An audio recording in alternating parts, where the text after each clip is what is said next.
సహిత శ్రీ అమృతానందరాజ శ్రీ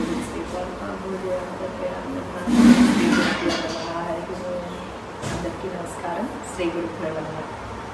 దత్తాత్రేయ సమారంభం స్వప్రకాశానంద మధ్యమాం అమృతానంద పర్యంతం వందే శ్రీ గురు పరంపర. శ్రీ గురుభ్యో నమః. హరి ఓం. అమ్మ, మనం రోజు లలితా శాస్త్రం చదువుకుంటున్నాం. చక్కగా ఆ లలితా శాస్త్రంలో మనం చెప్పుకుంటున్నాం ఏంటి అంటే ఒక్కొక్క నామానికి అర్థం. ఇవాళ చెప్పాలనుకుంటున్నది ఏంటి అంటే మనకి బండాసుర వధోద్యుక్త శక్తి సేనా సమన్విత అని ఫస్ట్ మనం మొదలు పెట్టడమే. బండాసురుడిని ఆవిడ ఎలా చంపింది అన్నది మనం చెప్పుకుంటూ వస్తున్నాం. ఇప్పుడు చెప్తున్నవి అసలు ఈ బండాసురుడు అంటే ఎవరు ఒకసారి చూసినప్పుడు ఏంటి అని అంటే మనం శివపార్వతులు ఇద్దరు, శివుడు సతీదేవి ఎప్పుడైతే ఆ అమ్మవారు అగ్నిలో ప్రవేశం చేస్తుందో దక్షయజ్ఞంలో, ఆ దాక్షాయిని చేసిన తర్వాత శివ ఏం చేస్తారట అంటే హిమాలయాల్లో కూర్చుని తపస్సు చేసుకుంటూ ఉంటారట. ఆ తపస్సు చేసుకుంటున్న సమయంలో హిమవంతుల వారు ఏం చేస్తారట అంటే అమ్మని అంటే పార్వతీదేవిని ఆయనకి సపర్యలు చేయడానికని పెడతారట.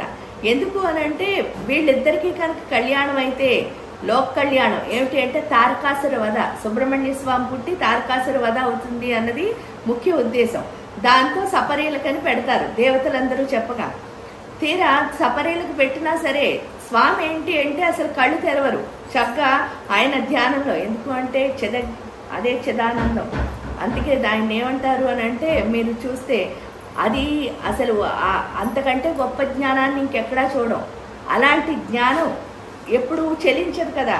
ఆ చెలించకుండా అలా కూర్చున్న సమయంలో ఏమవుతుంది అంటే మన్మధుల వారు వచ్చి ఆయన ఎలా అయినా చెలింపు చేయాలి. ఆయనది కూడా దురుద్దేశం కాదు. ఆయన కళ్ళు తెరిస్తే అమ్మని చూస్తారు, అమ్మని చూస్తే అయినా చక్కగా ఆవిడతో కళ్యాణం అవుతుంది. అయితే కుమారస్వామి పుడతాడు, అప్పుడు అందరూ సుఖశాంతులతో ఉంటారు అన్న ముఖ్య ఉద్దేశంతో ఈయన ఏం చేస్తారు అంటే మన్మథ బాణాలను ఆయన మీద వదులుతారు. వదలగానే ఈయనలో చలనం వచ్చి ఒక్కసారి చూస్తారు. చూసిన వెంటనే కానీ గొప్ప జ్ఞానం, అందువల్ల వెంటనే ఆయన పసిగట్టేస్తారు ఇది మన్మధుడు చేసిన పని అని. పసిగట్టేసి నన్ను లేపుతావా అన్న దాంతో మూడో కన్నుని ఓపెన్ చేయగానే ఆ కన్ను నుంచి ఏంటంటే మూడో కన్ను ఎప్పుడైతే తెరుచుకుందో దాని నుంచి ఒక అగ్ని వచ్చి ఆ అగ్ని మన్మధుడిని కాస్త ఏం చేస్తుంది అంటే బూడిద చేసేస్తుంది.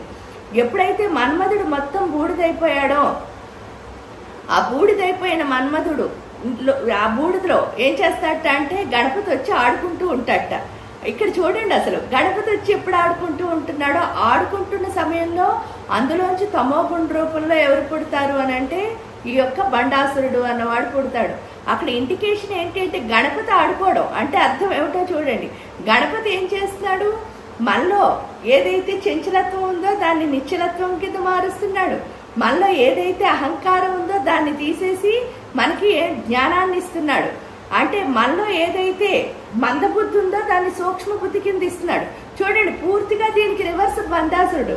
ఏంటంటే వాడికి చాలా అహంకారం ఎక్కువ, వాడికి చాలా ఏముంది అని అంటే మందబుద్ధి ఎక్కువ. దానికి తోడు ఏంటంటే నాకంటే గొప్పవాళ్ళు లేరు అని చెప్పేసి ఒక మూర్ఖత్వం ఏదైతే ఉందో అదంతా ఉన్నది.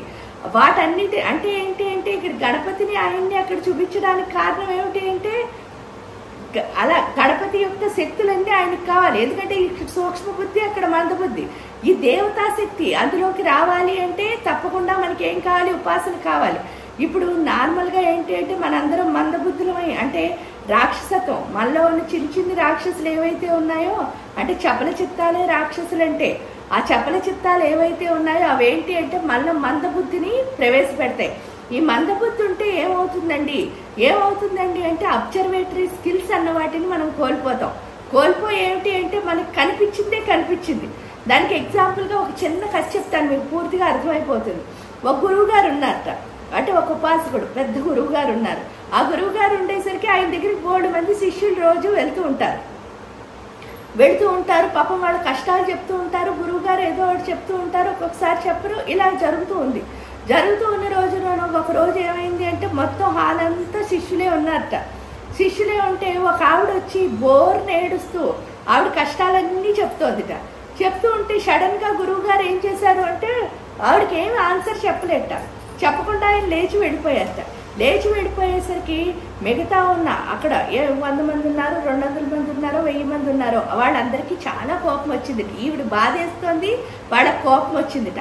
ఏంటి అంటే పాపం అంత ఏడుస్తూ విలపిస్తున్న ఆ తల్లికి సమాధానం చెప్పకుండా లేచి అంటే ఏంటి అంటే అసలు పట్టించుకోకుండా ఎందుకు వెళ్ళిపోయారు అన్నది వాళ్ళెవ్వరూ తట్టుకోలేకపోయారట. చూసా అంటే వీళ్ళందరూ ఏమనుకుంటున్నారంటే మన గుండె చాలా మెత్తన, ఆవిడని పట్టించుకోలేదు గురువుగారు, ఆవిడ ఏడుస్తుంటే లోపలికి వెళ్ళిపోయారు అని అనుకున్నారు. తీరా లోపలికి వెళ్ళిన ఆయన ఏం చేశారట, లోపలికి వెళ్ళి ఒక స్టవ్ని తీసుకొచ్చారట. 3 బర్నర్లు ఉన్న స్టవ్ని తీసుకొచ్చి 3 స్టవ్ల మీద వేడి నీళ్లు పెట్టారట. వేడి నీళ్లు పెట్టి ఒక స్టవ్ ఏదైతే ఉందో ఒక వేడి నీళ్ళ గిన్నె మరుగుతున్నప్పుడు ఏం చేశారట అంటే బంగాళాదుంపలు వేశారట. 2వ గిన్నె మరుగుతున్న నీళ్లలో ఏం చేశారట అంటే కోడిగుడ్లు వేశారట. 3వ గిన్నె మరుగుతున్న నీళ్లలో ఏం వేశారట అంటే కాఫీ గింజలు వేశారట. ఇదేంటి ఆవిడ అంత ఏడుస్తూ ఉంటే లోపలికి వెళ్ళి ఈ విపరీతమైన చర్యకి శిష్యులకి ఇంకా కోపం వచ్చిందిట. ఎందుకు అనంటే మనం చిన్ని మంత్రాలు చేస్తేనే మన గుండె ఇంత కరిగిపోతుంది కదా, ఆవిడ ఏడుస్తూ ఉంటే మరి ఈ కరకదా, ఇన్ని బోళ్ళని మంత్రాలు చేశారంటున్నారు, మనందరికీ మంత్రాలు ఇచ్చింది ఆయనే, ఈయనకి కనీసం మనస్సు లేదా అని చెప్పేసి పాపం ఎవరి రేంజ్లో వాడు తిట్టుకున్నారు ఆ గురువు గారిని. తిట్టుకుంటున్న సమయంలో మొత్తానికి ఈ కాఫీ గింజలు పూర్తిగా ఏమయ్యాయి అంటే కాఫీ డికాషన్లా మారాయట. ఈ బంగాళాదుంపలు పూర్తిగా మెత్తబడిపోయాయట. ఈ గుడ్లు ఉడికిపోయాయి. ఈ ఉడికిన సమయంలో వాటి 3 స్టవ్ల్ని ఆర్పేశారట. ఆర్పేసిన తర్వాత ఆ 3 గిన్నెల్ని తీసుకొచ్చి మొత్తం శిష్యులు అందరి మధ్యలో పెట్టారట గురువు గారు. పెట్టి ఏం చెప్పారట అంటే చూడు, బంగాళాదుంపల్ని మరుగుతున్న నీళ్లలో వేస్తే ఏమయ్యింది అని అడిగారట. అడిగితే మెత్తగా అయిపోయిందండి అన్నారట. మరి గుడ్లను వేస్తే ఏమైంది అన్నారట. గట్టిగా ఉంది, ఎందుకంటే గుడ్డు ఇలా ముట్టుకుంటే చాలు విరిగిపోతుంది. అలాంటిది కాస్త ఎలా మారింది, గట్టిగా మారిందిట. తీరా ఇక్కడికి వచ్చేసరికి ఈ యొక్క కాఫీ గింజలు ఏవైతే ఉన్నాయో వాటిని వేయగానే వాటి రసం పూర్తిగా నీళ్లలో కలిసిపోయి మిక్స్ అయిపోయి అది కాఫీ డికాషన్కి అంటే నీళ్లే కనిపించినంత కాఫీ డికాషన్ కింద మారిపోయిందిట. అంటే అప్పుడు ఆయన ఒకటే చెప్పారట, ఏమని అని అంటే తల్లి నీకు వచ్చిన కష్టాలు ఇలాంటివేను, నువ్వు ఇప్పుడు నీ స్టేజ్ ఏంటంటే బంగాళాదుంపల్లా మెత్తబడిపోతున్నావు. అదే కనుక నువ్వు కోడిగుడ్డులా గట్టి పడ్డావు అంటే నీ గుండెని కనుక గట్టిపరుచుకున్నావు అంటే నువ్వు ఎలా అవుతావు అంటే కాఫీ డికాషన్లో దానిలో కలిసిపోయి చివరికి ఆ కష్టాలు, ఎందుకంటే అది ఎప్పుడు వస్తుంది అని ఆయన ఏం చెప్పారంటే సాధన ద్వారా మాత్రమే వస్తుంది. అంటే ఇక్కడ మనం అర్థం చేసుకోవాల్సింది ఒకటి ఉందండి. అదేంటి అంటే గురువు చేసే పని ఏదైతే ఉందో ఆ పని మనకు అనుకూలంగా లేనప్పుడు మనం ఏమంటాము అని అంటే వెంటనే ఈ గురువు గారు నాకేం చేయలేదు అంటే ఆయన ఏదో విమర్శిస్తున్నాడో లేకపోతే ఆయన ఏదో అనుకూలంగా లేడో అంటే మనకేంటంటే ఇప్పుడు నా కష్టం ఇది స్వామి అని చెప్పగానే దానికి వెంటనే రెమెడీ చెప్పేస్తే మనకు గురువు గొప్పవాడి కింద లెక్క. కానీ నువ్వు మారాలి కదా, మారాలంటే ఖచ్చితంగా సాధనే చెయ్యాలి. అక్కడ ఎందువల్ల చూడండి, 3టికి వచ్చిన ప్రతికూల పరిస్థితి ఒక్కటేను. అదేమిటి అంటే మరుగుతున్న నీళ్లు. ఒక్కసారి మనం మరుగుతున్న నీళ్ళు ఒక చెయ్యో కాలో వేలో పెట్టామనుకో ఏమవుతుందో మనకు తెలీదా? ఏమవుతుంది? కాలుతుంది, తక్కువ వచ్చేస్తుంది. అంటే అర్థం ఏమిటి అని అంటే ప్రతికూల పరిస్థితి 3టికి ఒకే విధంగా ఉంది, కానీ 3 డిఫరెంట్ వేస్లో యాక్ట్ చేశాయి. అది సాధనలో మనం ఎంత సాధన చేస్తామో అంత మూర్తిభవించిన తత్వం అన్నది మన లోపలికి వస్తుంది. అది ఎంత బాగా వస్తే అప్పుడే మనకి అబ్జర్వేటరీ స్కిల్స్ అన్నవి పెరుగుతాయి. అంటే ఏంటి అంటే ఆ చుట్టూ ఉన్నదాన్ని ఆ పైన చూసి ఏంటి తిత్తా అని చూడండి, ఫస్ట్ శిష్యులు తిట్టుకున్నారు అలాగే ఉంటుంది. కానీ లోపలికి వెళ్ళిన కొద్ది అందుకే మన దగ్గరికి ఏది వచ్చినా ఎంత ఎక్కువ యాక్సెప్ట్ చేస్తామో, మందబుద్ధి ఉన్న వాళ్ళు మాత్రమే దేన్ని యాక్సెప్ట్ చేయలేరు. ఎందుకంటే వాళ్ళకి నిద్ర ఎక్కువ వస్తూ ఉంటుంది, ఎప్పుడు లేచుండ్రు. లేచుంటే ఏమవుతుంది అంటే యాక్సెప్టెన్స్ అనేది పెరుగుతుంది. మనం ఎంత యాక్సెప్ట్ చేస్తామో అంత బాగా ఏమొస్తుంది అని అంటే అంత బాగా వచ్చేదాన్ని ఏమంటారట అంటే మన లోపలికి సూక్ష్మ బుద్ధి అన్నది వస్తుంది. అంటే ఈ యొక్క బుద్ధి చాలా వేగంగా పనిచేసి ఆ చుట్టూ ఉన్న ప్రదేశంలో ఉన్న ప్రతి దాన్ని అబ్జర్వ్ చేయగలుగుతాం. అందులో చాలా మందికి ఒక లక్షణం ఉంటుందండి, గురువు గారు మాట్లాడారనుకో ఒక బాధ, మాట్లాడలేదనుకో ఒక బాధ, చెప్పారనుకో ఒక బాధ, చెప్పలేదనుకో ఒక బాధ. అదేంటండి అంటారు. ఇప్పుడు మాట్లాడారనుకోండి, ఆయన మాట్లాడుతున్నారన్న విషయంలో అంటే ఏంటి అంటే ఆ మాట్లాడుతున్నవన్నీ ఆనందంగా అనుభవించేస్తూ ఆయన అసలు ఏం చెప్తున్నారు అన్నది బురకెక్కించుకోవడం ఒక పద్ధతి. అంటే దీన్ని ఎంజాయ్ చేస్తూ ఉంటాం పై పైన వచ్చి మాటల్ని, కానీ హృదయంలోంచి ఏం చెప్తున్నారు గురువు అసలు దాన్ని అర్థం చేసుకోలేని స్థితి కూడా మందబుద్ధే. అంటే మనతో మాట్లాడినా మనం జ్ఞానం నుంచి ఎప్పుడు నేర్చుకోవాల్సిందేను.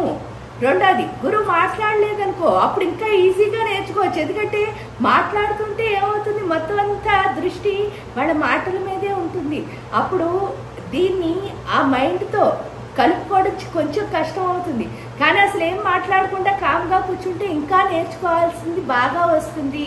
అదే కనుక ఒక మంత్రం ఇచ్చారనుకోండి, చాలా మంది ఆయన అంటే ఏమీ లేదు కాబట్టి చేస్తున్నానండి, నేను ఇంట్లో ఉండి ఎలా చేయగలనండి, ఈ పనులన్నీ చేసుకోవాలండి అంటారు. నిజం చెప్తే మీకంటే మీకు మంత్రం ఇచ్చిన గురువే మీ పైన ఎక్కువ బాధ్యత. అంటే ఇలా ఎంతమందికి ఇస్తే అన్ని బాధ్యతలు ఎవరు స్వీకరిస్తున్నారు? ఆ గురువు స్వీకరిస్తున్నారు. అంటే మీకంటే ఎక్కువ పని ఆయనే చేస్తున్నారు, మీ పని ఆయనే చేస్తున్నారు. నిజం చెప్తే మీరు జస్ట్ కొంతసేపు చేయండిరా. ఎందుకంటే మనకి అంటూ పని లేకపోతే మనం ఏం చేస్తాం, ఇలాంటి పిచ్చి ఆలోచనలే ఆలోచిస్తూ ఉంటాము. మంత్రం ఇవ్వలేదనుకోండి, అప్పుడేం చెప్తాం, ఆయనకి ఇవ్వాలని లేదండి అందుకని నాకు ఇవ్వలేదు. కానీ ఏంటి అంటే ఆ అర్హత అన్నది ఎవరు సృష్టించుకోవాలి అంటే ఇప్పుడు ఈ కోడిగుడ్డు, బంగాళాదుంప, కాఫీ గింజల్లో మనమే సృష్టించుకోవాలి. అంటే మనం సాధన చేయడం ద్వారా మాత్రమే మనలో ఉన్న బండాసురుడు అన్నవాడిని మనం బయటికి పంపించేసి సూక్ష్మ బుద్ధితో ప్రతి దాన్ని అబ్జర్వ్ చేసి మనలో నింపుకోగలిగే స్థితి అన్నది ఇక్కడ వస్తుంది. అది అందరూ తెలుసుకుని చక్కగా బండాసురుడిని లోపల నుంచి పంపించేసి చక్కగా సూక్ష్మ దృష్టితో ఈ సృష్టిలో ప్రకృతి అంతా గురుస్వరూపమే కాబట్టి ఏదైనా సరే ప్రతి దాంట్లోంచి నేర్చుకుంటూ ముందుకు వెళ్ళే స్థితి ఏదైతే ఉందో అది అందరికీ రావాలంటే ఒకే ఒక మార్గం ఏమిటి అంటే సాధన మాత్రమే. కాబట్టి అందరూ శ్రీ విద్యా ఉపాసకులే చక్కగా సాధన చేసి ముందుకు వెళ్ళాలి అని ప్రార్థిస్తూ అందరికీ నమస్కారం. శ్రీ గురుదేవులు.